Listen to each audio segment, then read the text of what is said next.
खुशामदीद। मैं मोहम्मद इमरान आपके सामने हाजिर हूँ आपकी नसाबी किताब के सबक नंबर 11 के दूसरे हिस्से के साथ। और ये सबक एक अफसाना है, इसका उन्वान है पूरे चांद की रात, और कृष्ण चंद्र का लिखा हुआ ये अफसाना है। कृष्ण चंद्र ने इस अफसाने के अंदर एक मोहब्बत को जाहिर किया है, एक खूबसूरत मोहब्बत को, पाकीज़ा मोहब्बत को जाहिर किया है, जो मुख्तसर मराहिल से गुजरती हुई आगे बढ़ती है।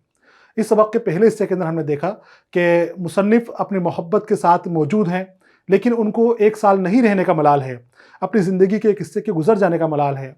उस वक्त का मलाल है कि जब सब कुछ अपनी जगह के ऊपर मौजूद था, दुनिया अपनी जगह के ऊपर मौजूद थी, मखलूक अपनी जगह के ऊपर मौजूद थी, उनकी मोहब्बत अपनी जगह के ऊपर मौजूद थी। वो दरख्त जिनके बारे में बात की, बादाम के, खुबानी के, वो कमल के फूल, वो झील, और जो लड़की के घर वाले हैं वो सब, उसके माँ बाप वगैरह सब अपनी जगह के ऊपर मौजूद थे, लेकिन मुसन्निफ़ न थे। तो मुसन्निफ़ अपनी ना होने की वजह से परेशान थे।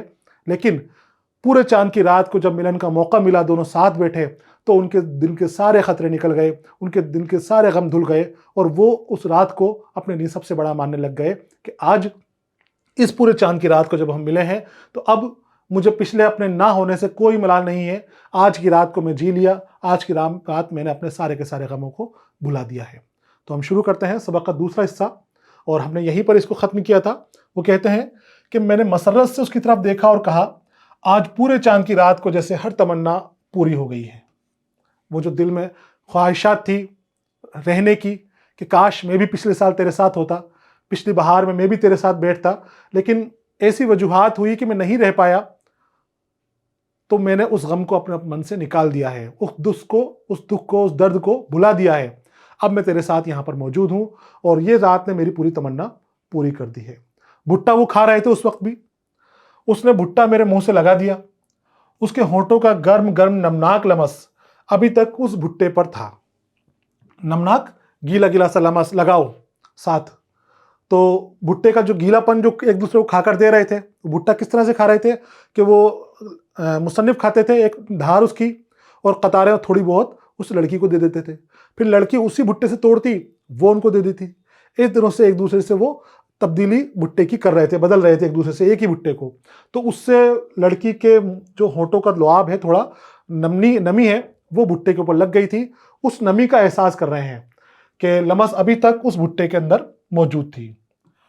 वो पूरे चांद की रात मुझे अब तक नहीं भूलती। मेरी उम्र 70 वर्ष से करीब है, लेकिन वो पूरे चांद की रात मेरे जहन में इस तरह चमक रही है जैसे अभी वो कल ही आई थी, और ऐसे पाकीज़ा मोहब्बत ने मैंने आज तक नहीं की थी। वो उनकी मोहब्बत की रात जिसके बारे में जिक्र किया है और पिछले हिस्से में जिक्र किया था, उस रात को 48 साल गुजर चुके हैं। अब 70 साल के ये अब हो चुके हैं, और 48 साल हमारी कहानी आगे बढ़ चुकी है।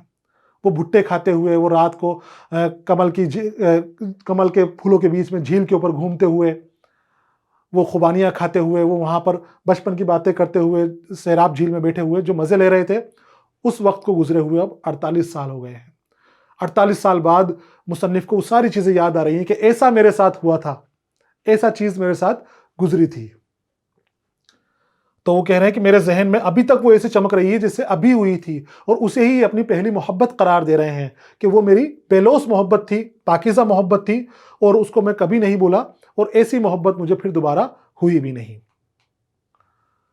उसने भी नहीं की होगी, उसका जिक्र कर रहे हैं कि जो मोहब्बत की, इनको उसकी मोहब्बत पे भी यकीन था कि उसने जो मोहब्बत की, वो मोहब्बत भी वो दोबारा किसी और से नहीं कर सकती जो उसने मेरे साथ की थी।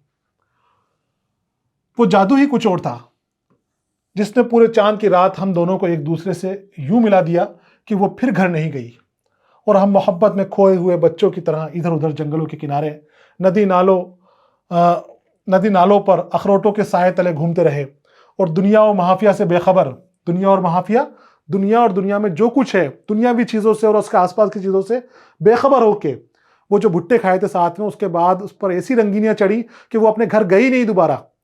उसके वालिद उसको अपनी सहेली रज्जो के यहाँ पर जाने के लिए छोड़कर आए थे, लेकिन फिर उसने रज्जो के घर का पता पूछा ही नहीं, अपने घर का पता पूछा ही नहीं, और वो दोनों उन जंगलों में उसी तरह घूमते भटकते रहे, साथ साथ घूमते रहे, जिंदगी के अंदर एक साथ रहने की कस्में वो खाते रहे। फिर मैंने उसे झील के किनारे एक छोटा सा घर खरीद लिया, और उसमें हम दोनों रहने लगे। मुसन्निफ कहते हैं कि हम वहीं रहे, फिर कहीं नहीं गए, ना तो मैं अपने घर की तरफ लौटा ना वो अपने घर की तरफ लेटी। उस पहाड़ी खूबसूरती जगह के ऊपर उन्होंने एक छोटा सा घर खरीद लिया और दोनों उस घर के अंदर साथ में रहने लगे। कोई 1 महीने के बाद श्रीनगर गया और उसे यह कहकर गया कि मैं तीसरे दिन लौट आऊंगा। तीसरे दिन में लौट आया तो क्या देखता हूं कि वो एक नौजवान से घुल मिलकर बातें कर रही है। अब फिर वो कहानी शुरू हो रही है जो वो बार बार कहते थे कि मैं नहीं था, पिछली बहार में ये था वो था, सब जगह थे, लेकिन मैं नहीं था। जो शक के बीज उनके मन में आ गए थे वो फिर से फूटने शुरू हो जाते हैं। फिर से वो उसकी तरफ ध्यान लगाना शुरू कर देते हैं कि जब मैं नहीं था तो पता नहीं उससे पहली बहार में कोई और था क्या, उससे पहले उनके साथ कोई और था क्या, तो जब मैं न था तो कौन था। तो वाकया ऐसा हुआ कि घर खरीद कर वो रहने लगे एक साथ, और अब घर खरीद कर एक साथ रह रहे हैं। 1 महीने का वक्फा हो गया उनको, साथ रहते हुए शादीशुदा ज़िंदगी गुजार रहे हैं। फिर उनको ऐसा लगता है कि किसी काम से बाहर जाना है, तो वो श्रीनगर गए और उससे कह के गए कि मैं 3 दिन के अंदर वापस लौट आऊँगा।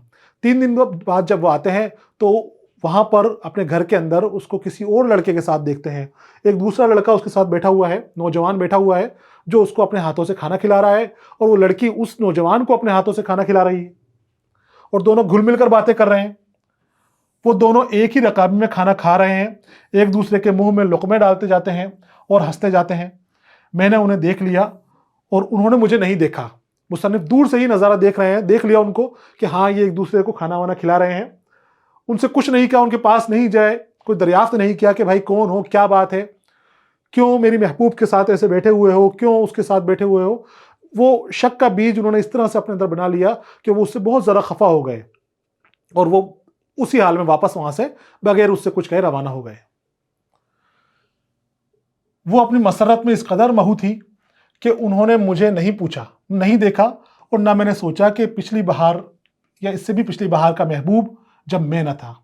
महू यानी होता है डूबना। वो दोनों अपनी बातों के अंदर मसरत यानी खुशी, अपनी खुशी में इस कदर डूबे हुए थे कि उनको पता ही नहीं चला कि कब मुसन्निफ उनके पास आ गए, उनकी सारी हरकतों को देख रहे हैं, सारी चीज़ों को देख रहे हैं, उनको कोई मतलब नहीं था। अब मुसन्निफ क्या सोच रहे हैं कि हो सकता है ये लड़की हो ही ऐसी। पिछली बहार की जब बात हो तो ये कहती थी कि तुम न थे, तो क्या पता ये उस वक्त का इसका महबूब है या उससे भी पहली बहार का महबूब है जो आज मेरी ना होने के अंदर इससे मिलने के लिए आया है। आज ये अपनी मोहब्बत की पींगे बढ़ा रहा है, आज इससे अपनी मोहब्बत का ये एहसास जता रहा है इसको। तो ये हो सकता है कि इसका पुराना महबूब हो कि जब मैं नहीं था तो कोई ना कोई तो इसके साथ होगा ही जो इसको आराम देता होगा, इसको सुकून देता होगा। और फिर शायद और आगे भी कितने ही ऐसे बहारें आएंगी, कितने ही पूरे चांद की रातें जब मोहब्बत एक फ़ाहिशा औरत की तरह बेकाबू हो जाएगी और ओरियां होकर रक्स करने लगेगी। फिर तरह तरह के ख्यालात उनके मन में आ रहे हैं। ये बोल रहे हैं कि मैं नहीं था तो कोई और था, और आगे भी क्या पता ऐसे मरहले आएंगे मैं नहीं होऊंगा तो ये किस किस को अपने पास बुलाएगी, किस किस से ये बदकारियां करेगी। फ़ाहिशा यानी बदचलन औरत कह रहे हैं उसको, उरिया यानी बेलिबास कह रहे हैं कि ये अपने आप को बेलिबास बनाए हुए है, अपने आप को बदचलन बनाए हुए है। अब मैं कैसे इसके साथ रह सकता हूं, मैं कैसे इससे आंखें से आंखें मिलाऊंगा, कैसे इसको अपनी ज़िंदगी का मैं हमनसीब बनाऊंगा इसको। ये इसी तरह मुझे परेशान करती रहेगी, इसी तरह ये रक्स करती रहेगी, इसी तरह मेरे जंजाले, मेरी उलझने बढ़ाती चली जाएगी। आज तेरे घर में खिज़ा आ गई है। खिज़ा यानी पतझड़। वो जो बहार थी वो बहार अब इनकी आंखों से उतर चुकी है। अब ये कह रहे हैं कि अब ये बहार का मौसम नहीं रहा, अब ये खिज़ा का मौसम हो गया है। दुख दर्द आ गए हैं, गम आ गए हैं, आज वो मेरी खुशियां चली गई हैं, आज पतझड़ का मौसम आ गया है।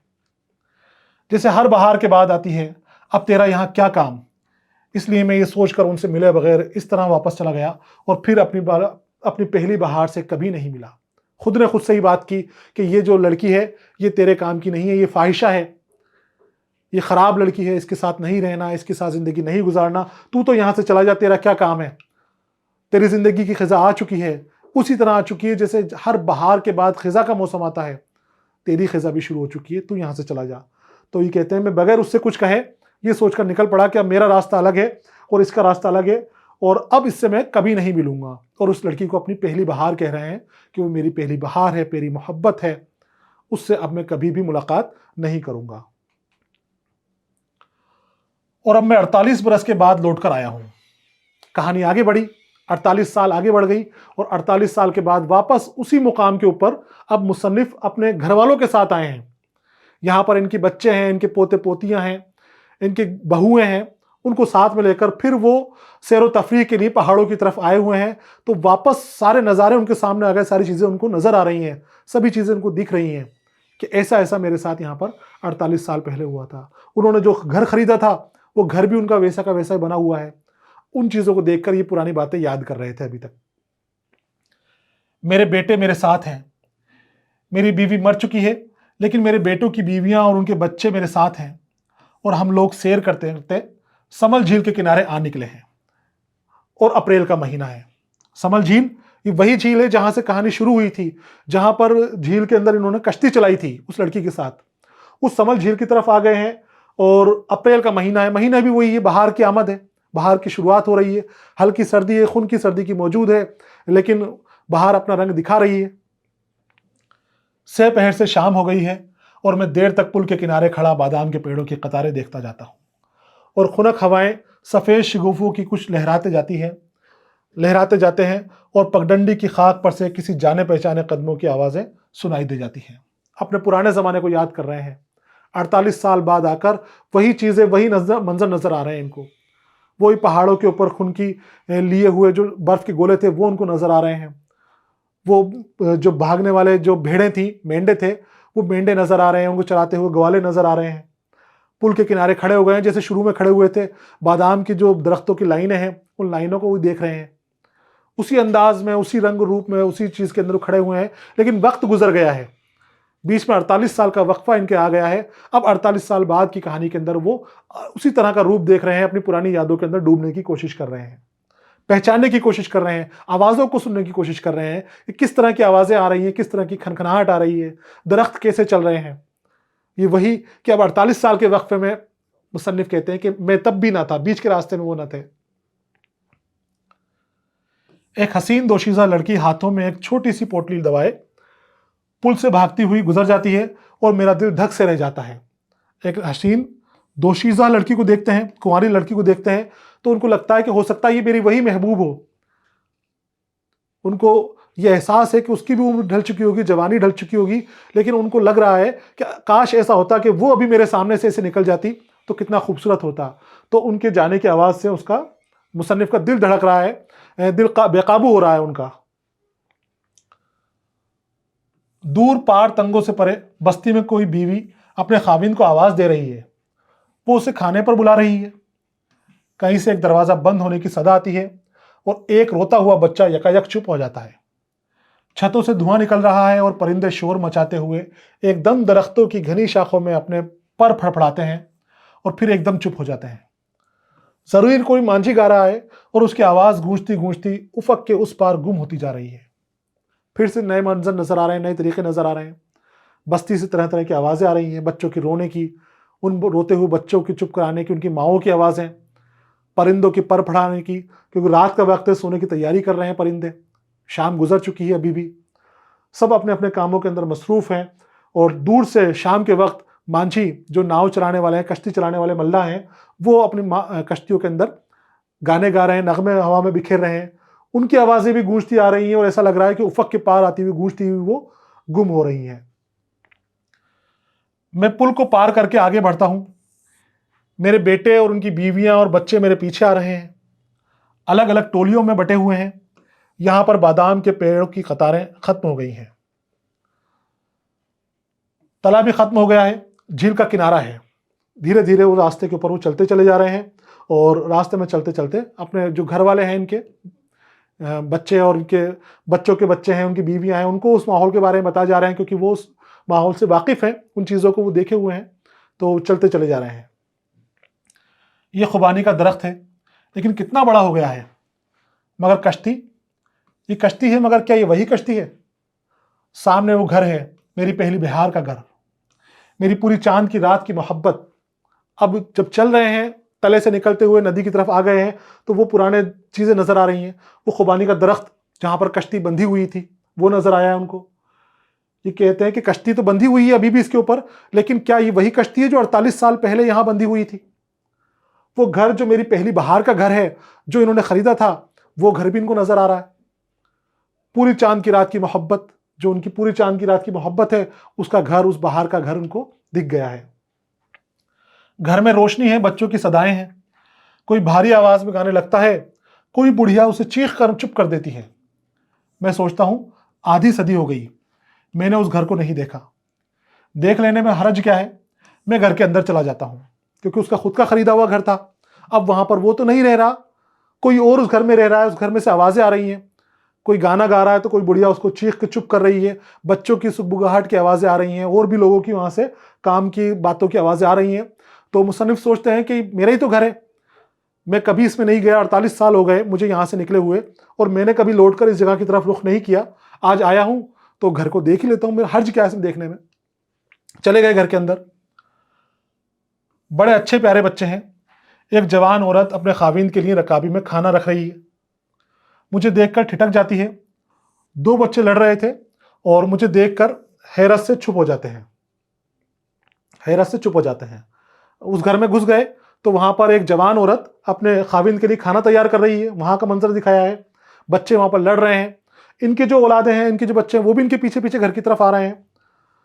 बुढ़िया जो अभी गुस्से में डांट रही थी, जो गाने की आवाज आई थी और बुढ़िया ने चुप किया था, वो बुढ़िया अभी वहां पर खड़ी हुई है। इनके पास आकर खड़ी हो गई और कहती है, कौन हो तुम? पूछ रही है उसको। आधी सदी यानी 50 साल, 48 साल का वक्फा उनको हो गया था, तो उसको आधी सदी कहा जाता है। तो वो बुढ़िया को इन्होंने देखा, बुढ़िया ने इनको देखा। देखते ही बुढ़िया इनको पहचान ना पाई और इनसे पूछती है कि कौन हो तुम, यहां क्या कर रहे हो? तो ये कहते हैं ये मेरा घर है। वो बोली, तुम्हारे बाप का है? मैंने कहा, मेरे बाप का नहीं है, मेरा है। कोई 48 बरस हुए हैं मैंने इसे खरीदा था। बस इस वक्त तो यूं ही मैं इसे देखने के लिए चला आया, आप लोगों को निकालने के लिए नहीं आया हूं। ये घर तो बस समझिए आप ही का है। मैं तो यूं ही बस देखने आ गया था। इस तरह से बातें करता है। घर में आ गया, बुढ़िया कह रही कि क्यों? तो बोले मैं तो मेरा घर है। तो बोले तुम्हारे बाप का घर है कि ये 48 साल बाद आकर पूछते हो? डांटती है बुढ़िया उसको, लेकिन वो कहती है कि नाराज ना हो आप लोग, मैंने खरीदा था घर ये 48 साल पहले। अब मेरा यहाँ रहने का कोई इरादा नहीं है, मैं बस यहाँ पर घूमने आया था। कुछ पुरानी यादें ताज़ा हो गई इस जगह को देखकर, तो मैं वो देखने आया हूँ। मैं ये कहकर लौटने लगा। बुढ़िया की उंगलियां सख्ती से थम पर जम गई। उसने सांस जोर से अंदर की ओर खींची और बोली, तो तुम हो? अब इतने बरस के बाद कैसे पहचाने? बुढ़िया को याद आ गया उनका कि वही शख्स है जो मुझे छोड़कर चला गया था। वो बुढ़िया वो जवान लड़की थी। वो थम से लगी देर तक खामोश खड़ी रही। मैंने नीचे आंगन में चुपचाप खड़ा उसकी तरफ तकता रहा। फिर वो आप ही आप हंस दी और बोली, आओ मैं तुम्हें अपने घर के लोगों से मिलाऊं। देखो ये मेरा बड़ा बेटा है, ये उससे छोटा है, ये बड़े बेटे की बीवी है, ये मेरा बड़ा पोता है। सलाम करो, सलाम करो बेटा। ये पोती, ये मेरा खाविंद है। इसे जगाओ नहीं, परसों से इसे बुखार आ रहा है, सुने दो इसे। वो बोली, तुम्हारी क्या खातिर करूं? बड़ा दिलचस्प मंजर बन गया है, हैरत अंगेज गमनाक मंजर बनता जा रहा है कि बुढ़िया को याद आ गई सारी, उसको भी याद आ गई है। अब अपने घर वालों से मिलाने की कहती है कि आ गए तुम, बड़ी देर से आए, बहुत जल्दी आए, जो भी उसको कहना उसे कहती है, चलो आओ मैं तुम्हें अपने घर वालों से मिला देती हूँ। और घर के एक एक फर्द से उससे मिलाती है कि ये मेरा शौहर है, ये मेरे बच्चे हैं, ये मेरे पोते हैं, इसके फला बीमारी है, ये ऐसे है। अब तुम आए हो, बताओ तुम्हारी मैं क्या खातिर करूँ, पूछती है। तो मुसन्निफ कहते हैं कि मैंने दीवार पर खूंटी से टंगे हुए मक्कई के भुट्टों को देखा, सेके हुए भुट्टे, सुनहरी मोतियों के से शफाफ दाने। उसको फिर अपना पुराना जमाना याद आ गया। सामने बुढ़िया जब पूछती कि तुम्हारी क्या खातिरदारी करूं, तो कुछ कह नहीं पाता, लेकिन उसकी नजर दीवार पर टंगे हुए एक भुट्टे के ऊपर जाती है, जो सिका हुआ भुट्टा वहां पर लगा हुआ है। दोनों की हंसी फूट पड़ती है, क्योंकि दोनों के अब दांत नहीं है, खराब हो चुके हैं और उम्र गुजर चुकी है दोनों की। हम दोनों मुस्कुरा दिए। वो बोली, मेरे तो बहुत से दांत झड़ चुके हैं, जो है वो भी काम नहीं करते। तो मैंने कहा, यानी मुसन्निफ कहते हैं, यही हाल मेरा भी है, भुट्टा ना खा सकूंगा। मुझे घर के अंदर घुसते देखकर मेरे घर के अफराद भी अंदर चले आए थे। अब खूब गहमा गहमी थी।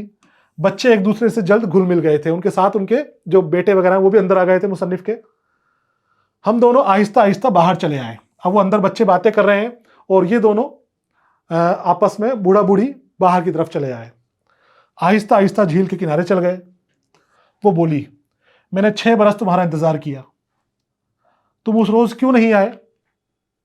अब पुरानी बातें हो रही हैं, पुरानी यादें ताजा कर रही हैं। वो उसको देखकर, उस लड़के के साथ खाना खाते हुए देखकर छोड़कर चला गया था।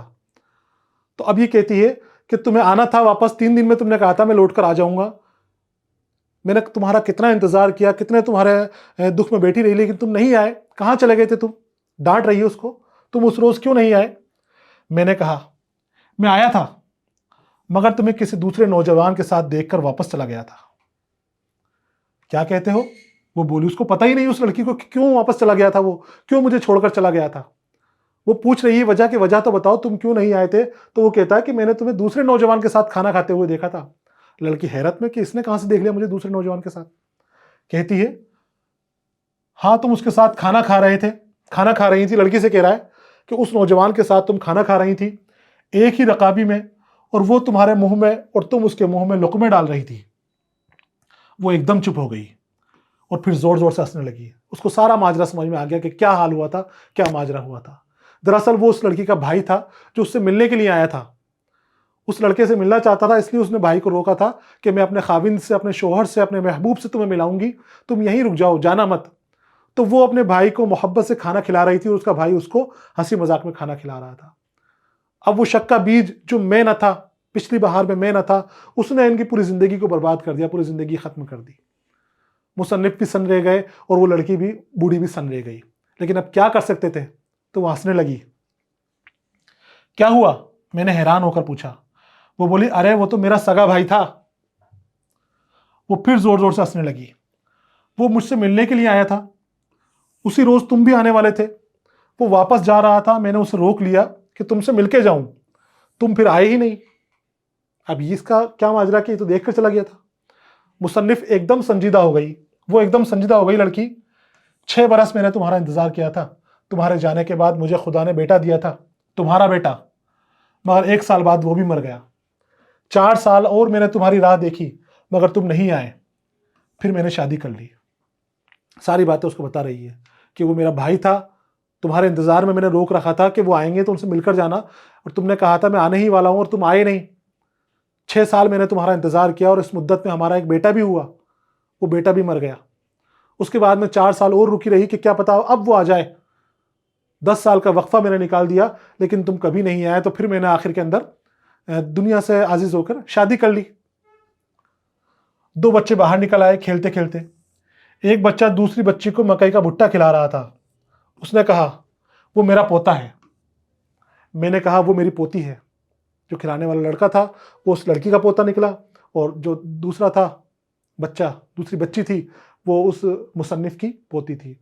अब दोनों उनकी तरफ देख रहे हैं, क्योंकि अब मलाल क्या करना, जो जिंदगी गुजर गई है, वक्त के जो फैसले लिए जाने थे, जो सही तरीका आजमाना चाहिए था वो नहीं आजमाया, तो फिर पूरी जिंदगी मलाल रह जाता है। मलाल को छोड़कर दोनों नई जिंदगी की बात कर रहे हैं। वो दोनों भागते भागते झील के किनारे दूर तक चले गए। जिंदगी के 2 खूबसूरत मुरक़े, हम देर तक उन्हें देखते रहे। मुरक़े यानी तस्वीरें। उनके पीछे जब वो झील में जा रहे थे तो उनको अपनी कहानियां याद आने लगी, अपनी तस्वीरें याद आने लग गई कि हम भी किसी तरह कभी इसी तरह साथ घूमते थे, इसी तरह झील के मजे लेते थे, इसी तरह जंगल की वादियों के अंदर हम घूमते थे। हम उनको देर तक देखते रहे। वो मेरे करीब आ गई, बोली आज तुम आए हो तो मुझे अच्छा लग रहा है। मैंने अब अपनी जिंदगी बना ली है, उसकी सारी खुशियां और गम देखे हैं। मेरा हरा भरा घर है। आज तुम भी आए हो, मुझे जरा भी बुरा नहीं लग रहा। उसकी पहली मोहब्बत, पुरानी मोहब्बत आई है, लेकिन उसकी संजीदगी देखिए, उसके दिल के जज्बात देखिए, और जज्बातों की खूबसूरत अक्कासी देखिए मुसन्निफ ने किस तरह से की है। वो कहते हैं कि जो गुजरना था, जो गुजर चुका, जो होना था वो हो चुका था, सब चीज़ें निकल चुकी हैं। आज तुम आए हो तो मुझे ज़रा भी बुरा नहीं लग रहा है। मैं तुमसे ज़रा सी भी खफा नहीं हूँ, मैं अपनी ज़िंदगी से ज़रा सी भी खफा नहीं हूँ। मुझे अच्छा लग रहा है कि कम से कम तुम आज तो यहाँ पर आए, आज तो तुमने आकर मेरा हाल जानना चाहा कि मैं किस हाल में हूँ। मैंने कहा यही हाल मेरा है। सोचता था जिंदगी भर तुमसे नहीं मिलूंगा, इसलिए इतने बरस इधर नहीं आया। अब आया हूं तो रत्ती भर भी बराबर बुरा नहीं लग रहा है मुझे। दोनों का हाल एक जैसा है, दोनों को इस बात का बुरा नहीं लग रहा है कि कितने दिनों बाद हम एक दूसरे से मिले हैं। हम दोनों चुप हो गए। बच्चे खेलते खेलते हमारे पास वापस आ गए। उसने मेरी पोती को उठा लिया, मैंने उसके पोते को। उसने मेरी पोती को चूमा, मैंने उसके पोते को, और हम दोनों खुशी से एक दूसरे को देखने लगे। उसकी पुतलियों में चांद चमक रहा था, और वो चांद हैरत से और मसरत से कह रहा था इंसान मर जाते हैं लेकिन जिंदगी नहीं मरती। अभी पैगाम, सबक का पैगाम, अफसाने का पैगाम क्या देना चाहते हैं, कृष्णचंद्र क्या कहना चाह रहे थे। इसी चांद के ज़रिए शुरू में बात की थी, उस लड़की की खूबसूरती की, उस लड़की की बेलौस मोहब्बत के बारे में बात की थी, उस लड़की की हमदर्दी और उस लड़की की चाहत के बारे में बात की थी। आज फिर इनको चांद नजर आ रहा है उस लड़की के माथे के अंदर, उसकी पुतली के अंदर, और वो चांद हैरत और मसरत से कह रहा है कि इंसान मर जाते हैं लेकिन जिंदगी नहीं मरती, जिंदगी हमेशा चलती रहती है, इंसानी तख्लीक हमेशा चलती रहती है, इंसानी इर्तिका हमेशा चलती रहती है। बहार ख़त्म हो जाती है लेकिन फिर दूसरी बहार आ जाती है, छोटी छोटी मोहब्बतें भी ख़त्म हो जाती हैं लेकिन ज़िंदगी की बड़ी अजीम सच्ची मोहब्बत हमेशा कायम रहती है। तुम दोनों पिछली बहार में न थे, ये बहार तुमने देखी, उससे अगली बहार में तुम ना होंगे लेकिन ज़िंदगी भी होगी और मोहब्बत भी होगी और ख़ूबसूरती और रानाई और मासूमियत भी होगी। रानाई यानी ज़ेबाई, रंगीनी, खूबसूरती, और मासूमियत यानी भोलापन। कि तुम हो या ना हो उससे कोई फ़र्क नहीं पड़ता, माहौल की जो संजीदगी है, माहौल की जो मोहब्बत है वो हमेशा बनी रहती है, वो हमेशा एक दूसरे से लोगों में तब्दीली इसके अंदर होती रहती है, बदलती रहती है। लोग बदलते रहते हैं, किरदार बदलते रहते हैं, लेकिन कहानियाँ वही रहती हैं। और यही इंसानियत का तकाजा है कि इंसानों को समझना चाहिए कि हम छोटी छोटी बातों के ऊपर जो लड़ने झगड़ने लग जाते हैं, एक दूसरे से दूरियां बना के बैठ जाते हैं, एक दूसरे से खामोशी इख्तियार करके बैठ जाते हैं, ये गलत है। इस तरह की चीज़ें नहीं होनी चाहिए, क्योंकि ज़िंदगी इंसानों से मिलने का नाम है, दूरियों का नाम नहीं है, करीबी का नाम है ज़िंदगी। और इंसान बदलते रहते हैं, आप नहीं तो कोई और आपकी जगह होगा। आप जो काम करने के लिए पैदा किए गए हैं, आपकी जो तख्लीक जिस काम के लिए हुई है, वो आप नहीं करोगे तो कोई और करेगा। वो काम जो होना है, जो होकर ही रहेगा, और वो होकर ही रहता है। तो यहाँ पर उस चांद का पैगाम के ज़रिए अफसाने का जो पैगाम है वो कृष्णचंद्र ने देने की यहाँ पर कोशिश की है। बच्चे हमारी गोद से उतर पड़े क्योंकि वो अलग से खेलना चाहते थे। वो भागते हुए खुबानी के दरख्त के करीब चले गए जहां कश्ती बंदी थी। उस दरख्त के पास, जो दरख्त जहां लगा हुआ था, जहां हमेशा से कश्ती बनती थी, उस दरख्त के पास वो बच्चे जाकर खड़े हो गए। अब वो भी कश्ती के ऊपर घूमना चाहते हैं। मुसन्निफ कहते हैं कि मैंने पूछा, ये वही दरख्त है? उसने मुस्कुरा कर कहा, नहीं, ये दूसरा दरख्त है। वो दरख्त अब वो वहां नहीं है। जिस तरह शायर पिछली बात में इस बात पे नाराज हुआ था, इस बात पे संजीदा हुआ था कि मैं न था, पिछली बहार में मैं न था, तो फिर से वही पैगाम कि बहारें आती जाती रहती हैं, इंसान आते जाते रहते हैं, लेकिन जो इंसान का मुकाम है, जो चीज़ें हैं, वो वैसे के वैसे ही अपने वजूद में रहती हैं। किसी दरख्त के होने से, किसी बहार के होने से कोई फ़र्क नहीं पड़ता। एक दरख्त जाएगा, दूसरा दरख्त आ जाएगा। इस कहानी में भी तो ऐसे ही हुआ। एक दरख्त, मुसन्निफ उसको छोड़कर गया, उसकी जगह के ऊपर दूसरे दरख्त ले ली। जिंदगी अपनी परवान चढ़ती गई, जिंदगी अपनी राह लेती गई, जिंदगी ने रुकने का नाम नहीं लिया। तो बड़ा ही खूबसूरत ये सबक है और कृष्णचंद्र का सबक है। अफसाना पूरे चांद की रात, पूरे चांद की रात की मोहब्बत का यहाँ पर जिक्र किया है और 2 वक्फों के अंदर इस कहानी को हमने मुकम्मल किया है। सबक यहाँ पर मुकम्मल हो गया है। अगले सबक के साथ मैं फिर आपके सामने हाजिर रहूँगा। तब तक के लिए इजाज़त दीजिए। अलविदा।